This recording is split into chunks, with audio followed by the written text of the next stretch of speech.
Hello students, I am Lakshmi Sharma. आज हम class 10th के चैप्टर 5 की एक्सरसाइज 5.2 सोल्व करेंगे। चैप्टर का नाम है आपका अर्थमेटिक प्रोग्रेशन। 5.2 एक्सरसाइज में हम nth टर्म पढ़ेंगे। ठीक है, पहले हमने पिछली एक्सरसाइज में ए टर्म और डी कॉमन डिफरेंस के बारे में पढ़ा था। इस एक्सरसाइज में हम nth टर्म के बारे में पढ़ेंगे। nth टर्म होती क्या है आपकी, देखो जैसे ये एग्जांपल गिवन है आपके पास बुक में। द सेकंड टर्म क्या होती है आपकी, A two A plus D, यानी कि first term plus common difference equal to A plus two minus one into D लिख सकते हैं हम इसकी जगह। देखो यहाँ पे जो डी है, डी के कुछ नहीं है तो हम क्या मानते हैं, वहाँ पे वन है, वन को हम कैसे लिखते हैं, टू माइनस वन लिख सकते हैं। ठीक है, तो third term A three equal to A two plus D, यानी कि सेकेंड टर्म में हम कॉमन डिफरेंस ऐड कर देंगे तो थर्ड टर्म आ जाएगी। ठीक है, ये सब हमने 5.1 में पढ़ा था। हम ए टू को कैसे लिखेंगे, ए टू क्या हमारा ए प्लस डी, यहाँ पे लिख लेंगे ए प्लस डी और डी ये। ठीक है, तो यहाँ से हो जाएगा आपका ए प्लस टू डी। हम टू को कैसे लिख सकते हैं, थ्री माइनस वन लिख सकते हैं। ठीक है, इस तरीके से ही फोर्थ टर्म कैसे लिखेंगे, third term plus common difference. Third term क्या है हमारी, ए प्लस टू डी, क्या है हमारी A plus two D plus D, two D plus D three D हो जाएगा आपका। हम थ्री डी की जगह लिख सकते हैं फोर माइनस वन। तो इस तरीके से हम सारे टर्म्स लिख लेंगे। जो हमारी लास्ट टर्म होगी उसको हम ए एन से डिनोट करेंगे। ठीक है, A N equal to A plus N minus one into D, ये जो हमारी लास्ट टर्म है इसको हम इस तरीके से लिखेंगे। ठीक है, so the nth term A N of N A P with first term a and common difference d is given by a n equal to a plus n minus 1 into d। इस तरीके से हमारी nth term में a और common difference को कैसे लिखेंगे, a plus n minus 1 into d। ठीक है, a n is also called the general term of the AP। a n को हम जनरल टर्म भी बोलते हैं। ठीक है, if there are m terms in AP then am represent the last term which is sometimes also denoted by l। देखो हम A N की जगह ए एम भी लिख सकते हैं, जितनी हमारी टर्म होगी उसी तरीके से हम लिख सकते हैं, ए एन भी लिख सकते हैं ए एम भी। और हम ए एम या ए एन को लास्ट टर्म यानी कि एल से भी डिनोट कर सकते हैं। ठीक है, अब हम करेंगे एक्सरसाइज में हम और अच्छे से सीखेंगे। आपकी एक्सरसाइज है 5.2।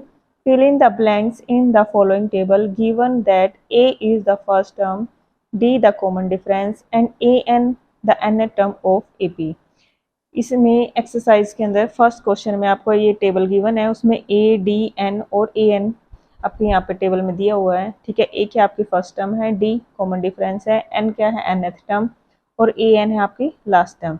इसमें देखो इस फर्स्ट पार्ट में आपको 7 यानी ए फर्स्ट टर्म दी है, कॉमन डिफरेंस दिया हुआ है और एन नंबर दिया, यानी कि नंबर ऑफ टर्म्स। एन का मतलब होता है आपका नंबर ऑफ टर्म्स, किसी एपी सीरीज में कितनी टर्म्स हैं वो।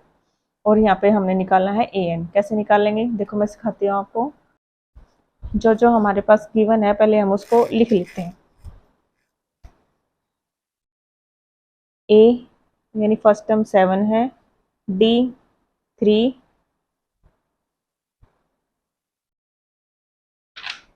एन 8 है, यानी कि N terms number of terms कितनी है 8, और ए एन हमें फाइंड करना है। ठीक है, अभी हमने सीखा था ए एन कैसा का फॉर्मूला क्या होता है आपका, A plus N minus one into D. ठीक है, अब देखो ए आपके पास गिवन है 7, एन कितना है 8, डी कितना है 3। यहाँ से आ जाएगा 7 प्लस यहाँ से माइनस होके 7 बन जाएगा इंटू 3। 7 प्लस 7 3 जा 21, यानी यहाँ से आ जाएगा आपका 28, यानी ए एन कितना आ जाएगा आपका 28। वहाँ पे टेबल में लिखेंगे हम 28। अब सेकंड है आपका, सेकंड में आपको ए गिवन है, A equal to minus 18, D given नहीं है, ये फाइंड करना है।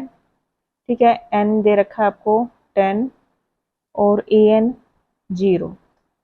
देखो अब की बार हमने क्या फाइंड करना है, कॉमन डिफरेंस।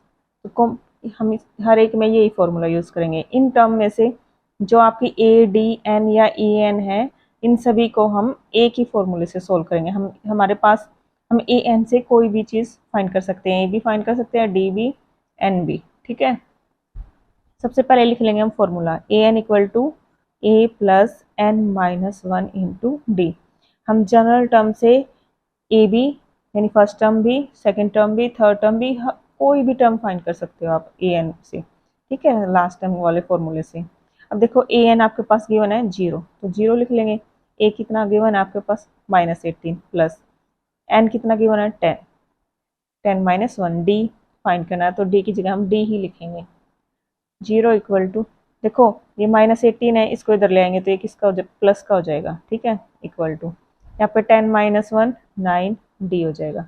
अब इस 9 को इधर ले आएंगे, ये मल्टीप्लाई में है तो इधर आके क्या हो जाएगा, डिवाइड में हो जाएगा। यहाँ से 18 में 0 ऐड करेंगे तो 18 ही रहेगा, यहाँ से डिवाइड में हो जाएगा और 9 2 जा 18, तो यहाँ से आ जाएगा आपका डी इक्वल टू 2, ठीक है। अब है इसका थर्ड पार्ट। थर्ड में आपको ए फाइंड करना है, डी -3 है, एन 18 है और ए एन आपका -5 है। फिर से हम लिखेंगे, फॉर्मूला लिखेंगे सबसे पहले, A N equal to A plus N minus 1 into D, ठीक है। ए फाइंड करना है तो ए को एज इट इज लिखेंगे, प्लस एन कितना है 18 -1, डी कितना है -3 और ए एन कितना है -5। -5 ऐसे कैसे लिखेंगे, इक्वल टू ए, इसको सोल्व करेंगे 17 into -3, -5 equal to A, minus plus की मल्टीप्लाई होगी तो माइनस और 17 3 जा 51, माइनस को 51 को इधर ले आएंगे तो ये क्या हो जाएगा आपका प्लस का, इक्वल टू ए, -5 और 51 कितना हो जाएगा आपका, प्लस का 51, ये बनेगा आपका 46, ए कितना आ जाएगा आपका 46।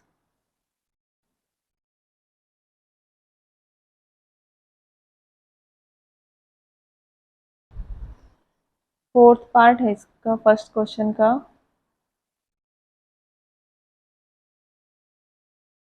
ए है आपका -18.9, डी 2.5, एन फाइंड करना है और ए एन है 3.6। फिर से A N equal to A plus N minus 1 into D लिखेंगे। फिर जो गिवन है वो लिखेंगे। ए एन है आपका 3.6, ए है -18.9, एन फाइंड करना है तो एन को एज इट इज लिखेंगे। डी है आपका 2.5, 3.6 और -18.9 को इधर ले आएंगे तो ये प्लस का हो जाएगा, equal to n minus 1 into 2.5 as it is लिखेंगे, ठीक है। इन दोनों को ऐड कर लेंगे, 6 + 9 15, 3 4 4 और 8 12 और 1 यहाँ पे 2 हो जाएगा, यानी 22.5। अब ये 2.5 इधर मल्टीप्लाई में है तो यहाँ के ये डिवाइड में हो जाएगा, यहाँ बचेगा आपका n-1। एक पॉइंट के बाद एक, यहाँ पे भी एक पॉइंट नंबर के बाद पॉइंट है, यहाँ भी एक नंबर के, तो ये कैंसिल हो जाएंगे, ठीक है। और यहाँ से बनेगा आपका 25 1 जा 25 और 25 9 जा 225, तो n यहाँ से आपका n-1 इक्वल आ जाएगा 9 की, ठीक है। 1 को इधर ले जाएंगे तो ये हो जाएगा आपका प्लस का, तो n की वैल्यू आ जाएगी आपकी 10। n यानी नंबर ऑफ टर्म्स कितने हैं 10। फिफ्थ पार्ट है आपका a equal to 3.5, d equal to 0 और n equal to 105, A N find करना है।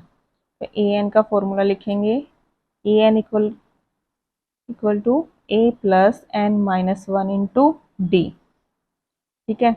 ए एन तो निकालना है, ए की वैल्यू कितनी है 3.5, एन कितना है 105 -1, डी कितना है 0। देखो डी 0 है तो इसकी 0 के साथ मल्टीप्लाई होके कितना हो जाएगा 0 हो जाएगा, तो ये टर्म नेगलेक्ट हो जाएगी, यानी कि यहाँ पे बचेगा सिर्फ 3.5, यानी ए एन आ जाएगा आपका 3.5। लास्ट टर्म भी क्या हो गया आपकी 3.5। आज इस वीडियो में हम बस फर्स्ट क्वेश्चन सोल्व करेंगे, नेक्स्ट वीडियो में नेक्स्ट क्वेश्चन सोल्व करेंगे। और आपको मेरी वीडियो अच्छी लगे तो प्लीज़ मेरी वीडियो को लाइक करें और आप मेरे चैनल पर नए हो तो मेरे चैनल को सब्सक्राइब करें। Thank you for watching.